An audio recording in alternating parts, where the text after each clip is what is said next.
GHMC పరిధిలో మొత్తం తెలంగాణ రాష్ట్ర వ్యాప్తంగా కూడా ఒక పదం ఎక్కువగా వింటా ఉన్నాం, హైడ్రా హైడ్రా హైడ్రా అనేటువంటి పదం. ముఖ్యంగా ఒకే ఒక కారణంతో దాన్ని తీసుకొచ్చామని ప్రభుత్వం చెప్తా ఉంది. చెరువులు, కుంటలు, నాలాలు కబ్జాకు గురైనటువంటి వాటిని మళ్ళీ రికవరీ చేయడానికే మా యొక్క ప్రయత్నం అని చెప్తా ఉన్నారు. దీనిలో మన భేదం లేకుండా మేము ముందుకు పోతామనేటువంటి మాట కూడా చెప్తా ఉన్నారు. అందులో భాగంగానే నాగార్జునకు సంబంధించినటువంటి ఒక కన్వెన్షన్ కూల్చివేత, తర్వాత పల్లం రాజుకు సంబంధించినటువంటి ఒక ఇంటి కూల్చివేత, ఇట్లా చాలా కనబడతా ఉన్నాయి. మీరేమనుకుంటున్నారు? అసలు హైడ్రా పనితనాన్ని ఎట్లా అనుకుంటా ఉన్నారు? అయితే ఇప్పటి వరకు మీడియాలో వచ్చిన సమాచారం ఆధారంగా ఒక వారం 10 రోజుల నుంచి రాష్ట్రంలో ఒక పెద్ద హల్చల్ జరుగుతుంది. మన అందరి కేంద్రీకరణ ఒకవైపు వెళ్ళింది. సాధారణంగా పాలకులు ఎత్తుగడలు ఉంటాయి. పాలకులకి ఒక అంశము ప్రధానంగా చర్చ జరుగుతున్నప్పుడు దాన్ని పక్కదారి పట్టించడం కోసం ఇంకో ప్రధాన అంశాన్ని ముందుకు తీసుకొస్తారు. ఇట్లాంటివి సమాజంలో ఉండేటివి. ఇవాళ ప్రజలు ఎదుర్కొంటున్న సమస్యలు, ప్రధాన సమస్యలు ఏమున్నాయి రాష్ట్రంలో? రైతులకి ఇప్పుడు దాదాపు పంటలు వేసుకున్నారు, కలుపులు వగైరా తీసేటటువంటిది. రుణమాఫీ జరిగింది. రుణమాఫీ 1,00,000 రూపాయలు అన్నారు, 1,50,000 అన్నారు, 2 లక్షల వరకు అన్నారు. ఇంకా పూర్తిగా అందరికీ రుణమాఫీ జరగలేదు అనే ఒక చర్చ ఉన్నది. అది ఎంతవరకు వాస్తవం అనేది ఫీల్డ్ రిపోర్టు నాకు కూడా పూర్తిగా తెలియదు. పేపర్లలో వస్తున్న సమాచారం ఆధారంగా మాత్రం మాట్లాడుతున్నాం. ఈ పేపర్లో వస్తున్న సమాచారం ఆధారంగా రైతులు కొందరు వాళ్ళే బయటకు వచ్చి మాకు ఇంకా పూర్తిగా రుణమాఫీ కాలేదు అంటున్నారు. ఇది ఒక చర్చ నడుస్తుంది. రెండో చర్చ, పంట వేయటం మొదలు కాగానే రైతు బంధు అనేది ఒకటి ఉండేది బీఆర్ఎస్ గవర్నమెంట్లో. దాన్ని ఇప్పుడు వీళ్ళు ఏమన్నారు? రైతు భరోసా అన్నారు. మరి రైతు భరోసా డబ్బులు అయితే రాలేదు. ఇది ఒక చర్చ నడుస్తున్నది రైతులకు సంబంధించినటువంటి. ఇక రెండోది, అన్ని విశ్వవిద్యాలయాలకు సంబంధించి వీసీలు తమ టర్మ్ అయిపోయి ఇప్పటికి మే 23వ తారీఖు నాడు అయిపోయింది. మే అంటే జూన్ వచ్చింది, జూలై వచ్చింది, ఆగస్ట్ వచ్చింది, ఇప్పుడు సెప్టెంబర్ కూడా అయిపోబోతుంది. అంటే ఎంటర్ అయినాం మనం. ఇది పరిస్థితి. 4 నెలల తర్వాత కూడా ఎందుకు విద్యారంగం మీద కాన్సన్ట్రేట్ చేయట్లేదు అనే ఇంకో 4వ చర్చ నడుస్తున్నది. ఇన్ని చర్చలు నడుస్తుంటే ఈ చర్చలన్నీ సబ్స్టైడ్ అయిపోయి ఒకటే దాని మీద ఇప్పుడు హైడ్రా హైడ్రా హైడ్రా అనేది ముందుకు వచ్చింది. ఓకే, మంచి చెడులు ఏమున్నా నిజంగా హైదరాబాద్ నగరాన్ని ఒకప్పుడు ఆంధ్ర వాళ్ళు, పెట్టుబడిదారులు, భూస్వాములు వచ్చి ఆక్రమించారు హైదరాబాద్ నగరాన్ని. తర్వాత తెలంగాణ నుంచి, గ్రామాల నుంచి పారిపోయి వచ్చిన దొరలు ఆక్రమించారు. తర్వాత హైదరాబాద్ నగరాన్ని మల్టీనేషనల్ కంపెనీలు ఆక్రమించినాయి. అమెరికా, జర్మనీ, జపాన్, ఇంగ్లాండ్ లాంటి దేశాల నుంచి వచ్చిన కంపెనీలు ఆక్రమించాయి. ఇన్ని ఆక్రమించినటువంటి హైదరాబాదును వారు ప్రెస్ మీట్లో ముఖ్యమంత్రి గారు మాట్లాడినప్పుడు నేను చూశాను. వారు మన ఇస్కాన్ టెంపుల్కు ఎక్కడికి వెళ్ళినప్పుడు మాట్లాడినప్పుడు కూడా చూశాను. భగవద్గీతలో చెప్పారు, అదే చేస్తున్నా అన్నాడు. మరి భగవద్గీతలో చెప్పిన చాలా పనులు చేస్తాడేమో నాకు తెలియదు. అవన్నీ చేస్తే మరి సమాజానికి సమస్య ఏర్పడుతుంది. అయితే హైడ్రా వరకు మనం పరిమితం అయితే వారు ఏం మాట్లాడారంటే, హైదరాబాదు గొప్ప నగరం, హైదరాబాదు సుందరమైన నగరం, హైదరాబాదు ప్రశాంతమైన వాతావరణం ఉండే నగరం. హైదరాబాదులో నడిబొడ్డులో నుంచి ఒక నది వెళుతూ ఉన్నది, మూసీ నది. ఈ మూసీ నది మొత్తము ఆక్రమణకి గురయ్యింది కనుక మన తర్వాతి భవిష్యత్తు తరాలకి మనం అందమైన హైదరాబాద్ నగరాన్ని అందించాలి, దానికోసం ఈ పని చేస్తున్నా అన్నాడు. నిజంగా ఆయన ఈ పని చేస్తే నేను ఆయనకు సపోర్ట్ చేస్తున్నా. ఇప్పుడు నేను చెప్పిన ఈ మాటలే ఆయన చేస్తే, ఆయన మాట్లాడిన మాటలే అమలు చేస్తే నేను సపోర్ట్ చేస్తా. ఈ నగరాన్ని మరి ఎవరు ఆక్రమించారు? మా ఎస్వి సత్యనారాయణ గారు ఒక పుస్తకం వేశాడు, అందులో కవిత రాశాడు. ఇచ్చోట ఒక నది ఉండేది, ఎవరు మింగేశారు? ఇక్కడ ఒక చెట్టు ఉండేది, ఆ వేళ్లను ఎవరు నరికేశారు? ఇక్కడ నా అందమైన బాల్యాన్ని ఆడుకున్న ఒక తోట ఉండేది, దీన్ని ఎవరు ఆక్రమించారు అని ఇట్లా హైదరాబాద్ నగరంలో పుట్టాడు ఆయన. ఆ నగరం మీద కవిత రాశాడు, మంచి కవిత. మరి ఈ హైదరాబాద్ నగరంలో Jubilee hills, Banjara hills, Himayat Nagar, ఇంకో చోట లేదా ఇప్పుడు విస్తరించిన ఇండస్ట్రియల్ డిస్ట్రిక్ట్, ఇవన్నీ చోట్ల ఎక్కువ మంది ఆక్రమించారు కదా, చాలా భూములు ఆక్రమించారు. ఆక్రమించిందనేది కథనాలు పేపర్లు చూసాం. ఆక్రమించే శక్తి మీకుంటుందా, నాకుంటుందా?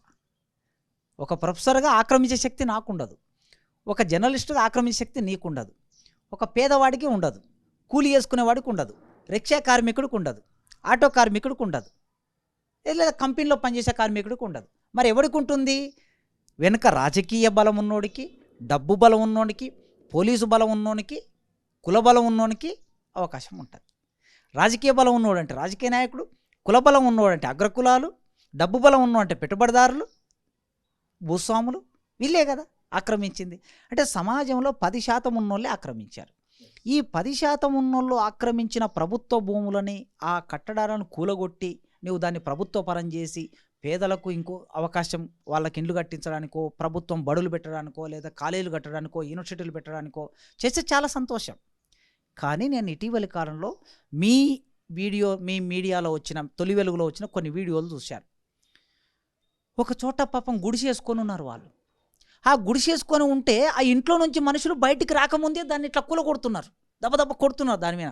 పాపం వాళ్ళు టీవీ పట్టుకొని, బ్యాగులు పట్టుకొని, పుస్తకాలు పట్టుకొని, బట్టలు పట్టుకొని బిక్కుమంటూ బయటకు వస్తున్నారు. మరి అట్లాంటి వాళ్ళకి ఇల్లు లేకనే కదా అక్కడ కట్టుకున్నది. వాళ్ళకి ప్రత్యామ్నాయం చూపించకుండా ఒక తల్లి మాట్లాడుతుంది, నా భర్త చనిపోయాడు, నా కొడుకు చనిపోయాడు, నా బిడ్డ భర్త చనిపోయాడు, 2 బిడ్డలుంటే భర్తలు చనిపోయారు, మేము ఏ దిక్కులేని ఆడవాళ్ళం, రోడ్డున పడితే మా భవిష్యత్తు ఏమిటి అని మాట్లాడుతున్నది. మరి ఇట్లాంటి పేదవాళ్ళ జోలికి వెళ్ళటం అనేటటువంటిది సరైంది కాదు. ఒకవేళ పేదవాళ్ళు కూడా ఆక్రమించుకొని ఉంటే నువ్వు మూసీ నదిని పరిరక్షించాలనుకుంటున్నావు, నాలాల్ని పరిరక్షించాలనుకుంటున్నావు, హైదరాబాదు వరదలు వచ్చినప్పుడు మునిగిపోకుండా చేయాలనుకుంటున్నావు, సంతోషం, చెయ్యి, కాదనట్లేదు. నాలాల మీద ఇండ్లు ఎందుకు కట్టుకుంటారండి?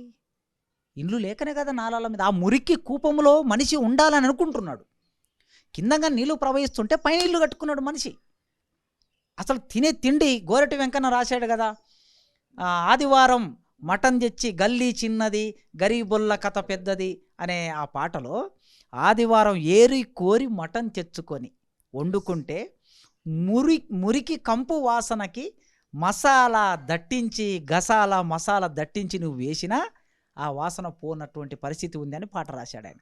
మరి అట్లాంటి ప్రజలు హైదరాబాద్ నగరంలో 1 కోటి జనాభా ఉందనుకుంటే 50 లక్షల మంది ప్రజలు అట్లే ఉంటారు.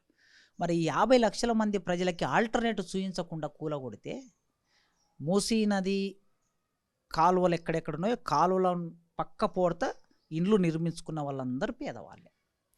అందుకే మీరు ఏం చేయాలంటే, హైదరాబాద్కు 20 కిలోమీటర్ల దూరంలో కొన్ని లక్షల ఎకరాల భూమి, ప్రభుత్వ భూమి ఉంది. ఆ లక్షల ఎకరాల భూమిలో కొత్తగా భవనాలు నిర్మాణం చేయి, అపార్ట్మెంట్లు నిర్మాణం చేసి ఈ ప్రజలకు 1 సంవత్సరం టైం ఇయ్యి. కట్టడానికి 6 నెలలే, 6 నెలల సమయం పడుతుంది ఎంత బిల్డింగ్ కట్టాలన్నా. కనుక హైదరాబాద్ చుట్టుపక్కల మొత్తము కొన్ని అపార్ట్మెంట్లు లేపి వీళ్ళకి నోటీసులు ఇచ్చి, మిమ్మల్ని మేము అక్కడ షిఫ్ట్ చేస్తున్నామని చెప్పి, ఆ తర్వాత వాళ్ళని అక్కడ మంచిగా మీ సామానంతా సర్దుకోండి అని చెప్పి వాళ్ళని పంపించి తర్వాత కూలగొట్టు, హైదరాబాద్ని రక్షించు. ఈ నగరాన్ని నిజమే మేము ఎప్పటి నుంచో మాట్లాడుతున్నాం. మావోయిస్టులు అక్కడ దండకారణ్యంలో ఏం పోరాటం చేస్తున్నారు? భవిష్యత్తు తరాలకి ఇక్కడున్న ఇనుమును, ఇక్కడున్న మాంగనీస్ను, ఇక్కడ నుంచిన బాక్సైట్ను మన తర్వాతి తరాలకు ఇంకా 100 సంవత్సరాలు కూడా అందించకుండా ఇప్పుడే ఇక్కడ ఉన్నటువంటి పెట్టుబడిదారులు, మల్టీనేషనల్ కంపెనీలు దోపిడీ చేసుకొని పోతున్నారు. మన భవిష్యత్తుకు అందించాలని వాళ్ళు పోరాటం చేస్తున్నారు. మనం ఎవరమైనా అంతే కదా, వాతావరణాన్ని మంచిగా మనం అనుభవించాం, మన తల్లిదండ్రులు అనుభవించారు, మనం అనుభవించాం, మన పిల్లలు కూడా అనుభవించాలనేది మంచి కోరికనే. మరి అంత మంచి పాలన రేవంత్ రెడ్డి గారు చేయాలని కోరుకుంటున్నాం మనం అందరం. చేయడానికి ఒక ప్రాతిపాదిక. అట్లా కాకుండా ఆక్రమించి ఇల్లు కట్టుకున్న ఇల్లును కూలగొట్టే హక్కు నీకుంది. కానీ నేచురల్ జస్టిస్లో ప్రతి మనిషికి నేచురల్ జస్టిస్ ఒకటి ఉంటుంది. ఆ నేచురల్ జస్టిస్ ఏం చెప్తుందంటే, ఆయన కష్టపడి సంపాదించుకొని ఒక టీవీ కొంటాడు, నీవు ఇల్లు కూలగొడితే ఆ ఇంట్లో టీవీ పగలగొట్టే హక్కు నీకు లేదు. ఆ పిల్లవాడు పుస్తకాలు తెచ్చుకుంటాడు 10,000 పెట్టి, ఆ పుస్తకాలను మట్టిలో కలిపే హక్కు నీకు లేదు. వాళ్ళ కింద మినబడి కష్టపడి ఒక ఫ్రిడ్జ్ తెచ్చుకుంటారు, దాన్ని పగలగొట్టే హక్కు నీకు లేదు. కనుక సామాను మొత్తం క్షేమంగా బయటికి పంపించవలసిన బాధ్యత నీ మీద ఉన్నది.